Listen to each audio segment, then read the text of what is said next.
Hello, hello, hello. Dr. Carrie Hepburn here from Compass PD. And I am so excited about our podcast today. We are going to be joined by Dr. Stephanie Brenner. Hello, Dr. Brenner. How are you? I'm good. How are you? Great. Have you noticed how hot it is in the Midwest today?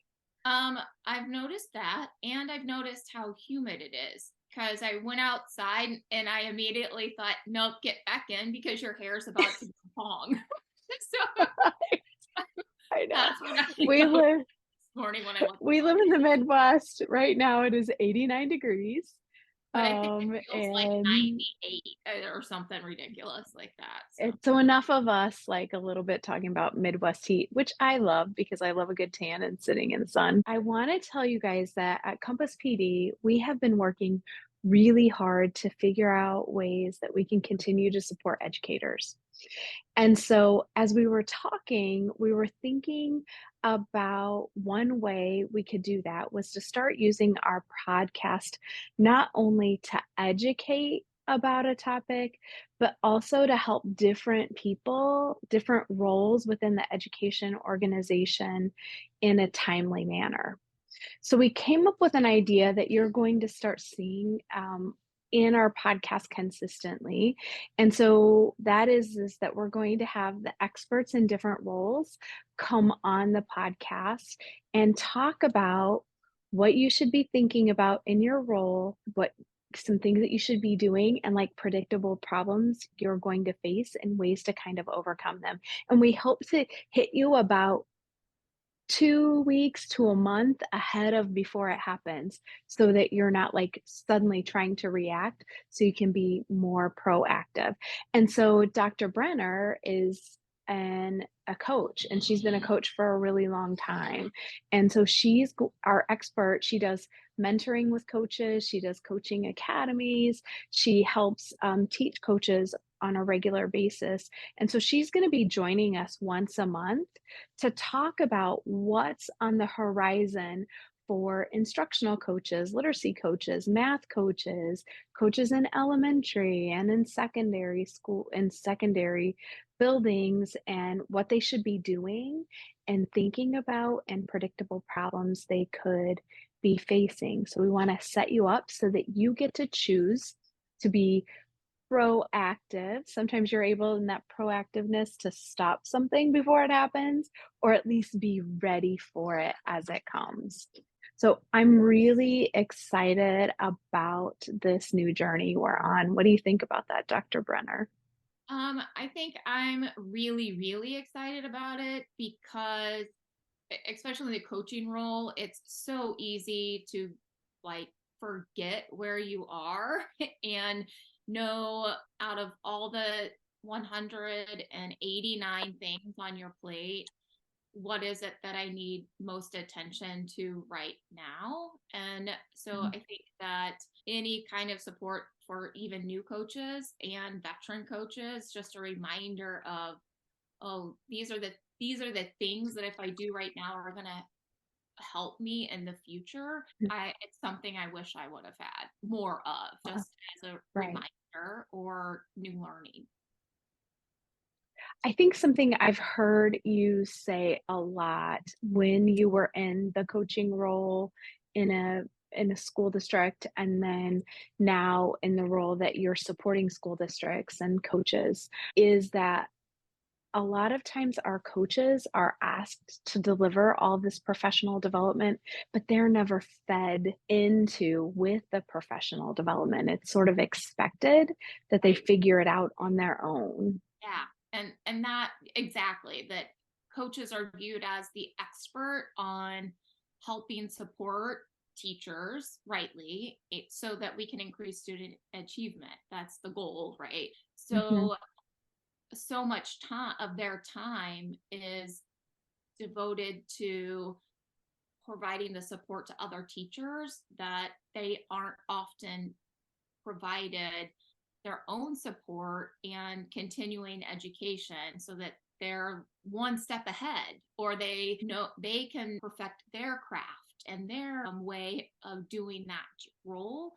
And that was something that in certain places I was able to finally start getting that kind of professional development, and it changed my job, my career, my passion for my job, and it also changed my effectiveness. And that's Mm, really what I hope to be able to do more for coaches, is to help them perfect their craft of coaching and the way that they are able to interact with teachers so that they can see the gains in student achievement that they want, and are expected, that role is expected to provide. So it's really exciting to be able to give that kind of learning to coaches, so their confidence is built too. well, as we think about July, right now it's July as we're talking, right, Stephanie? And Yeah. coaches are going to be gearing up for their school year in August or September. Some of our school districts start after Labor Day. Yeah. Um, what are some things they need to be thinking about? What should be on their radar that they're doing or thinking about? Could you give us just some Yeah. things that you would have on that list? So I've as got my notebook. like kind of trying to brainstorm like top things, I really came up with probably four big ideas. But before that, Okay. before those four, the number one like underlying current of that first month of school as a literacy coach or an instructional coach or a math coach, whatever role as an instructional leader, would be that you have to remember this beginning of the year time needs to focus on building and fostering relationships. And Mm, that is with teachers, with your administrators, with, if you're blessed to have another coach with you, and I other people, support people within the building. So we all know that the secretary and the custodian, like those are the people who run the school, so of course you need to get them on your side. mhm, But also any kind of para educators that would be in the building, and also and students. I have mhm, When students know you and they have a relationship with you, when they see you in their classroom, they're excited.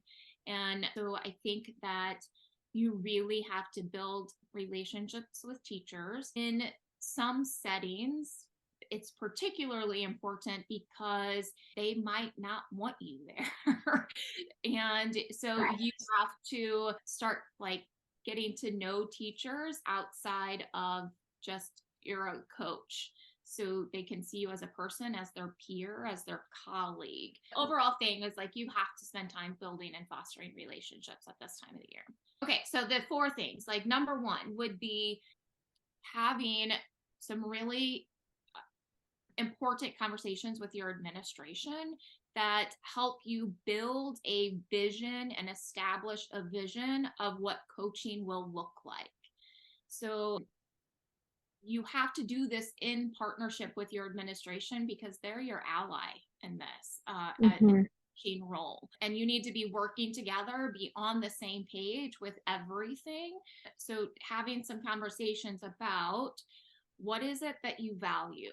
So what it mhm, in our coaching role, what is going to be the most important thing that you are all focusing on this school year?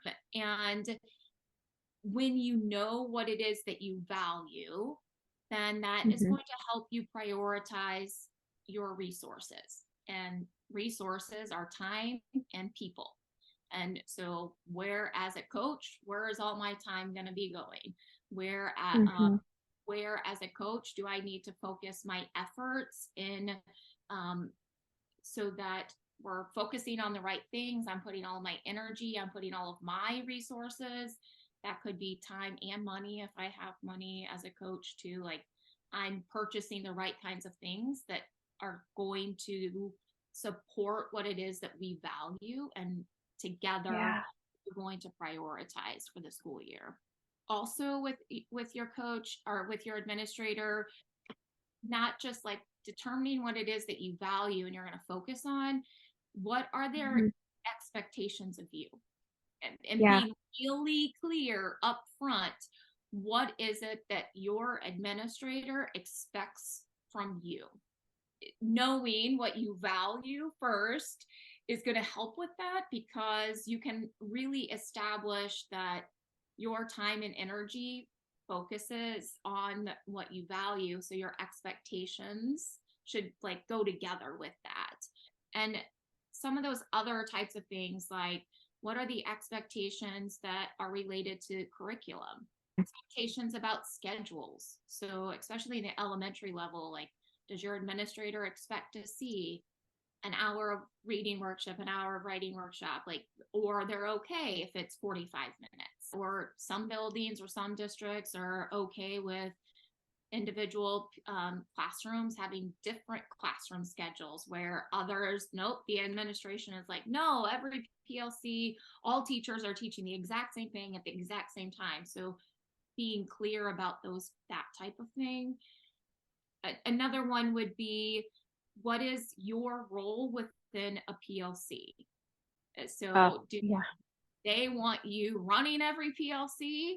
Do they want you talking just occasionally? Mhm. Or do they want you just sitting in the corner, listening and observing? So Mhm. there could be a range of all depending on which PLC, but regardless, you need to be clear up front. What is it that your administrator expects from you in that setting? Some other things would be, what is their expectation of planning? Do they want you to plan with every PLC? Or do they want Mhm. you to not worry about planning with anybody? Or just new teachers? Or do they expect that all PLCs are planning together? That's another big one. And then I would say expectations regarding coaching cycles. So, do they expect that you meet with all new teachers on a regular basis? Do they expect that you meet with all teachers in the building for a particular reason within a certain time frame? Or is it that they have the expectation this year, like, you have to work with teacher A, B, and C? Like, for some reason, they're telling you only work with these specific teachers. Mhm. Or are they going to say, nope, it's invitation only? So you're only Yeah. working with those people who seek you out? Or is it a combination of all? Like, it could be a combination of all, which that's okay. A lot of places it is. Yeah. But knowing ahead of time what your administrator expects from you in regards of who should you be conducting coaching cycles with helps you prioritize your time, your efforts too. So And it gives you just like a clear success criteria. yeah, What does coaching look like? right, Just like we try to map out, this is what, mastery of the standard looks like. What is the vision and what does this look like so that I can meet that for you, or we can right. I'm talk doing my through job. what Like, is and isn't going to work. Right. right. And I I think that's can say, like, critical. I can say, oh, this is your expectation of my role and my job. So I Mhm. can do those things and meet that. So yeah. Yeah. And then I think another type of being clear about an expectation would be, what is it that they expect from you in regards to time in classrooms? Do they expect you to Mhm. be in classrooms? How much? How often? For what reasons? So do they want you modeling all the time? Do they want you just observing? Do they want you to do classroom visits? Or do they not want you to worry about getting in classrooms at all? Hopefully that's not the case, because coaching, our best coaching, is more time in classrooms. That's the most effective use of coaching. But what is it that they expect in regards to that? And then also data, like, what do they expect your role to be? How do they expect your role to be involved in data? So what data do they want you to be responsible for, and what do they want you to do with it? So I think that being clear about those types of expectations is right from the jump. Getting so, because the rest of your time as a coach throughout the year, you know what you need to make happen. So you're not a couple months in figuring out, oh, I didn't know that was their expectation of me. So I couldn't meet Right. expectation. So that's number one. That's a lot in number one. So That that's my is. number one, because it's so important to be really clear about what is your role as a coach and what are your expectations from your administration. Hit Okay, me. so the Hit number the next two, one. I think at this time of the school year with coaches, again, in partnership with your administration, is to map out the professional development plan for the school year. So now that you have established what your vision and in your values for the school year are, what your role as a coach is, then you can start to think about, okay, what kind of professional development are we going to focus on this school year? When is that going to happen? So is it happening in staff meetings? Is it happening during PLCs? Is it happening on the days when students aren't present, or time when students aren't present? And then also establishing the roles. So I'm doing this, you're doing this, or I'm going to do this, and we're going to bring in teacher leaders, or we're going to bring in other certified staff members in that content area, so that to help us lead this professional development. But establishing that at the beginning of the year is so important, so it's not a reactionary decision at the last minute and we're giving hodgepodge PD that doesn't flow, doesn't build, and isn't on the focus of the school year at the beginning of the school year that we said we wanted. Mm-hmm. And at the beginning of the year, we can then communicate that out to teachers, because really at the beginning of the year, teachers want to know, like, what is it we're focusing on this year? What's this going to look like? And they don't like surprises when it comes to what are we doing on these professional development days. Knowing that ahead of time, and spending time mapping that out here, July, August, September, wherever you are, this first month of school is really an important part of having a good coaching year established. So that's number two. So number three Great. would be that you need to meet with new teachers. And depending on the year, that might be one or two, or it could be, like 15 or 16, depending on your role, your school, your setting. So that might be super overwhelming, but it is so important that you meet with every new teacher. And for a couple reasons. One, you really have to develop a coaching plan, expectations, and relationship with those new teachers. Mm-hmm. I would even throw in, like, when I think of new teachers, I don't think of just new teachers to this building or this school.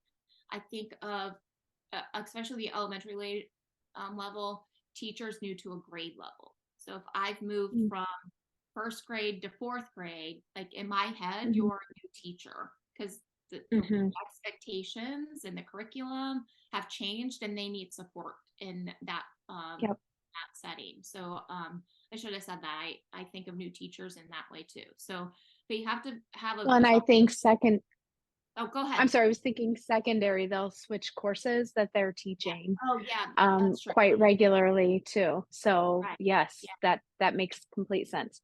I'll let you keep going with your thought. Oh no, Sorry about thanks for that. saying that, because that's true. Like in my head, when I was trying to give this example, I knew them, but I didn't speak it. So thank you. But having that relationship with them from the get-go and coming up with a plan, like, this is what support for you can look like. This is what it will look like. And that, again, goes off of those expectations that you have established with your administration already.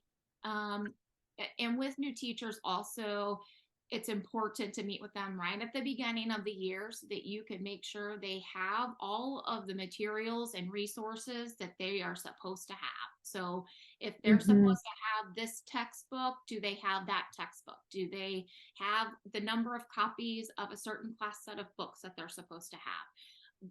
Like little, like, logistics physically like that, but then also Do they have access to the curriculum? Do they know where to get access to their curriculum? Do they know how to get access to student data? Do they know how to get access to all of the like online resources that are available to them? Yeah. Simply login information, like those kinds of things that they need right from the jump, that Hmm. their PLC members might not have time to help them get established. And Yeah. as the coach, you can devote time to help them get that Yeah. established. And that's just like a relief off of their shoulders sometimes. It's It like, is. It's overwhelming. It's so yeah, overwhelming, the amount yeah, of they things. like, I are agree. probably hearing these little like acronyms in the back of their head when they're talking with PLC members. They're like, I do not know what Hmm. that is, and you can help them figure that out. And they're just like, Yeah. oh, okay, like, and that Yes. just makes a big difference for them at the beginning of the year. Um, Yes. and then, so number 4, I Of think course.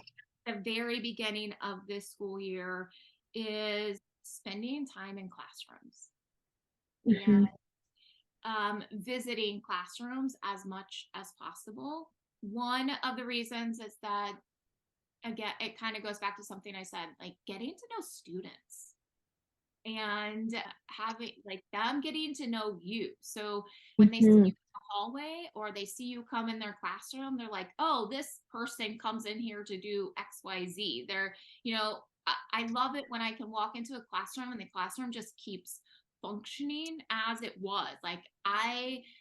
They like things don't stop and they're like, oh, who's this? Why is she here? Right. Um, Right. versus, oh, she's in here all like I walk in and things just they might glance up and they go right back to what they're doing because you're in there often enough. They're just like, oh, she just comes in here and does stuff. I can just keep doing whatever Yes. I'm doing. That's my Yep. favorite kind of thing to happen. And then another reason to visit classrooms would be like at the beginning of the year, so you can really quickly establish what does coaching look like.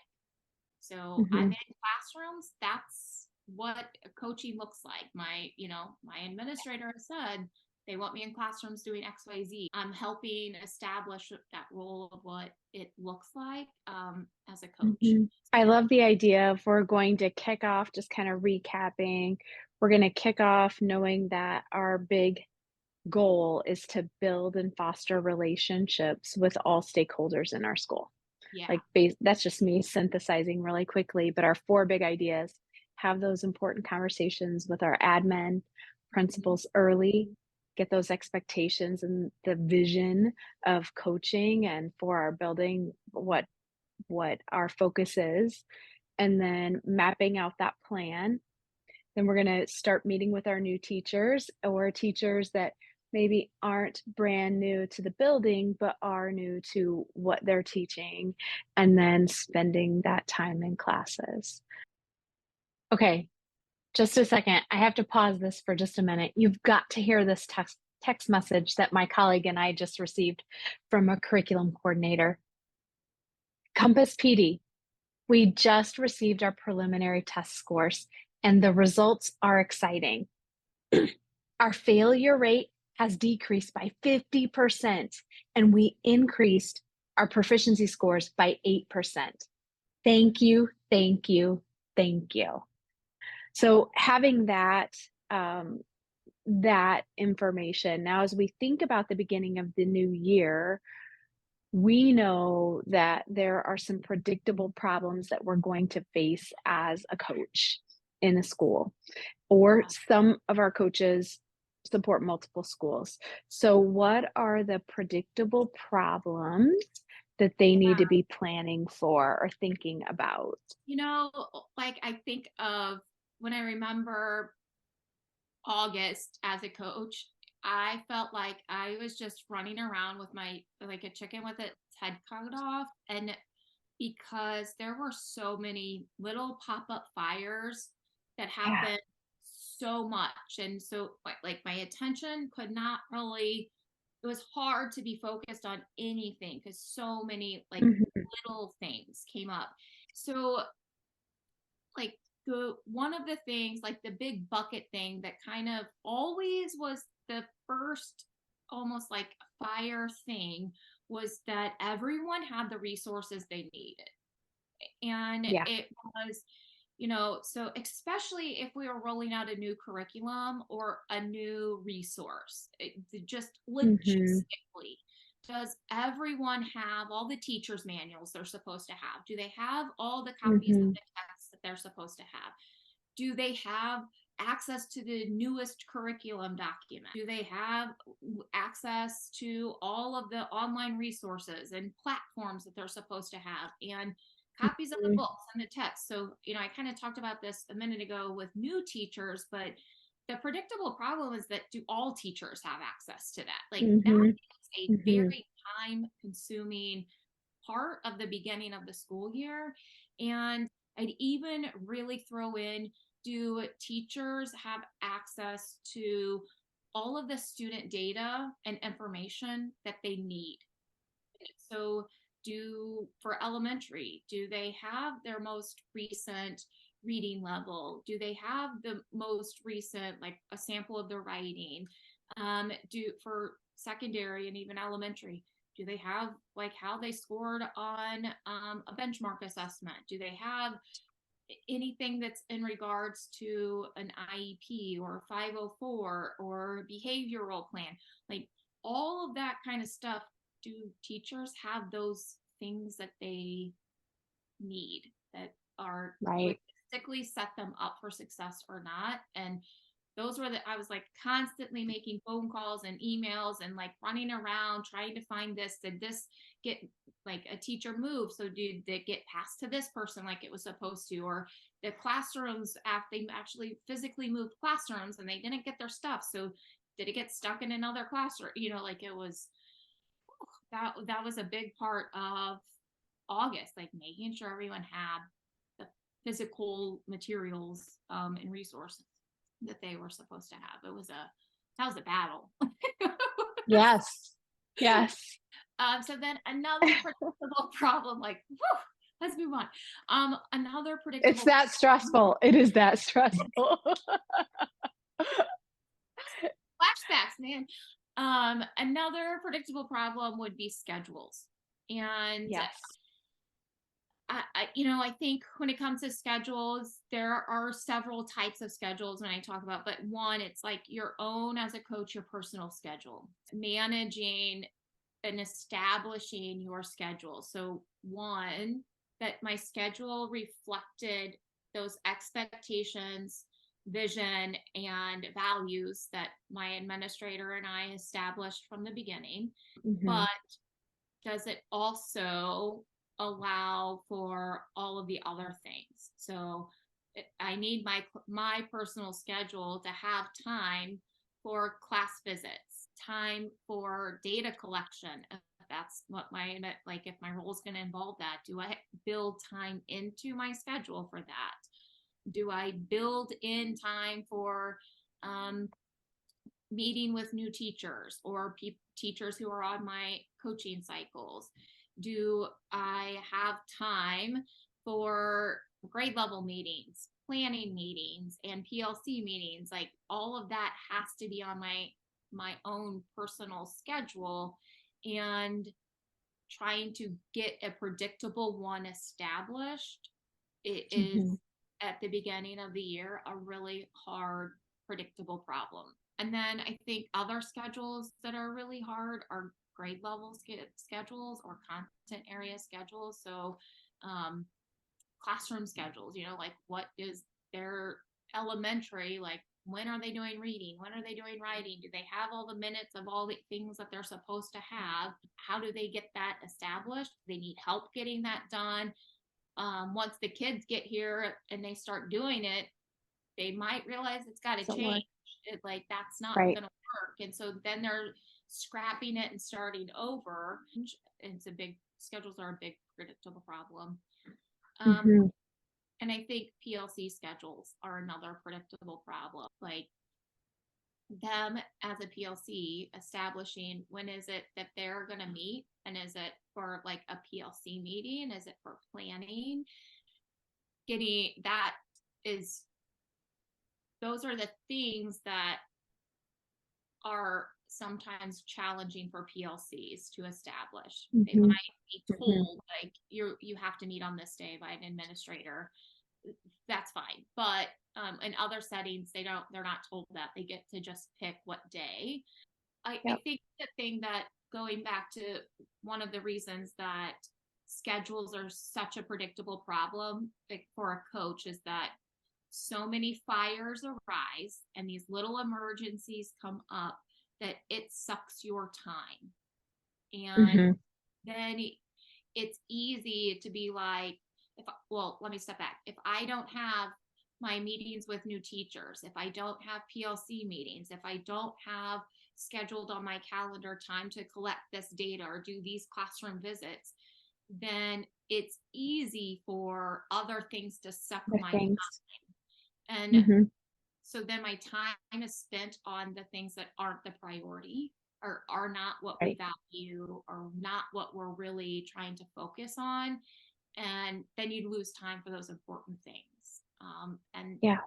that is a big problem at the beginning of the school Mhm. year, making sure I get that schedule set. And then I So think another, oh, go ahead. I would say that's quite a list already. I know, I know. I got two more, but okay. So, I'm like, it's a lot. But but it's good. Okay, it is. keep going. You keep Okay, going. so then the next thing, a predictable problem, would be communication. And I think of communication in a sense of communicating expectations and changes. So, what Mhm. are those? Are there changes in or in curriculum? Are there changes in the school improvement goal that we're all focusing on? Are there changes related to the schedule, or what data we're going to be looking at because of whatever reason? What are the expectations around all of those things? They have to be communicated out to teachers. Like, all of the staff Mhm. need to know these things, and they also need to know what is your role as a coach. So, the coaching is not a punishment. It Mhm. is, coaching is, I'm your peer, I'm your colleague, I'm here to Yeah. support you. I am not an Right. evaluator, I'm not an administrator. I'm a coach because I don't want to be an administrator. Like, it's a whole different type of thing. Um, that has to be communicated out with staff. And Right. the thing that I would say that is makes that a really big predictable problem is that your administration needs to be the ones communicating that out. It Mhm. to kind of help with that line of, I'm not your evaluator, I am not your administrator. The Mhm. administrator saying, this is the role of what the coach looks like in our building. This is the Yeah. expectation I have put on this role. So when she or he comes and approaches you or your PLC about something, they're just doing their job because that's what I've told them to do. Right. And it is not a punishment. They are a Right. support for you. So Yeah. your administration setting that foundation at the beginning of the year really impacts the tone of your role and the effect Right. that you can have in the school year. But it's a predictable problem if that doesn't happen. And what they communicate is really just telling your whole staff the things that you and your administration worked out in that meeting at the beginning. Like, Right. we've come up with this plan together, so we're just going to tell the coach, Yeah. everyone, what we talked about. It's being transparent with um, teachers about the Yep. role of the coach, and that really Mhm. helps build and foster relationships with the staff, so Yep. they can see you as And a peer trust. and not an evaluator, and that's really important Mhm. as a coach. And then the last thing is that your role with PLCs is a predictable problem. So, like, what is it that your PLC, like, different PLCs need different things. And Mhm. so, you deciding or determining what that role is. What's it going to look like in certain PLCs? What are their goals? What are their expectations of you in a meeting? So do they want you to just sit there and be quiet, or do they expect you to lead everything? Like I've had Right. PLCs the extreme. Like I've had one where PLC meetings didn't happen unless I was kind of told them what the agenda was. That's happened before. Versus they didn't want me there. And so I needed Yeah. to know, like, I have to, what's my gonna approach gonna be there? And how am I going to help them best? So especially, how am I going to help them meet their goals in another type of Hmm. review? So knowing from the get-go, like this PLC, I know based on my conversation with administration that because our SIP goal is related like around, I don't know, like the structure of a mini lesson. We're going to improve that, right? So we can get more independent work time. And this PLC still needs just help with the structure of a mini lesson versus this PLC needs help planning versus this PLC needs help with really clear, explicit language. But I have to manage that with this PLC, they don't even want me in their PLCs. So Right. it's Right. that's a really hard place to be at the beginning of the school year is figuring out what your role in each PLC is going to be. But Wow, that's it I lived a pretty problem there for them. it is. It's a quite the list of predictable problems, but I think knowing those things that are predictable ahead of time is Hmm. important so that you're ready for it. You can expect it. You can Yes. have a plan ahead of time of how you're going to react when it does arise. Exactly. Exactly.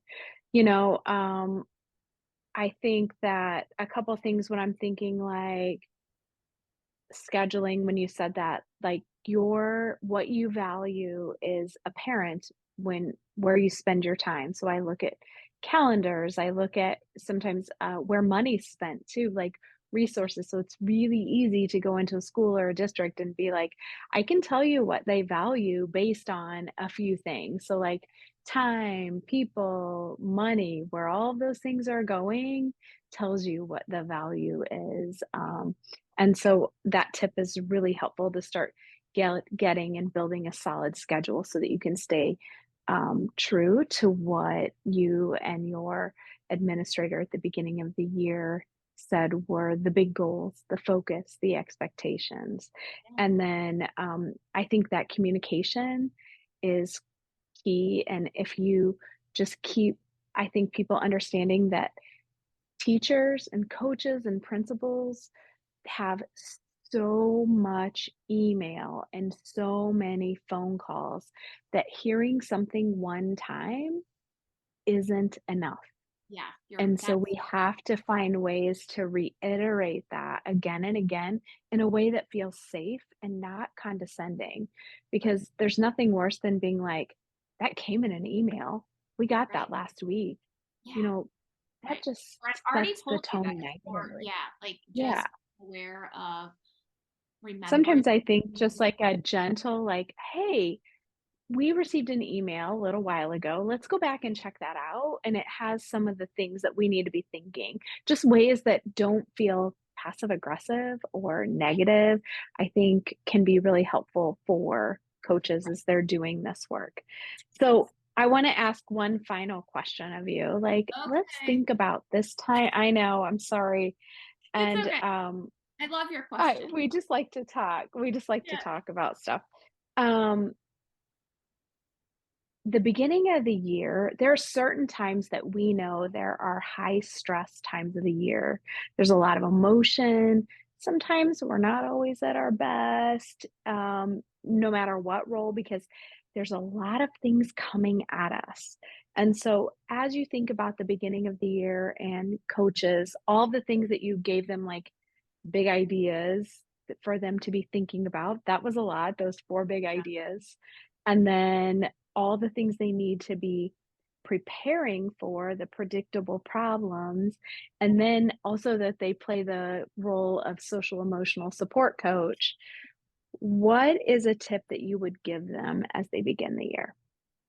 Um, I think the number one tip that I have given coaches before for the beginning of the year, and I think I would always continue to give, would be to remember that the beginning of the year, you have to focus on relationships.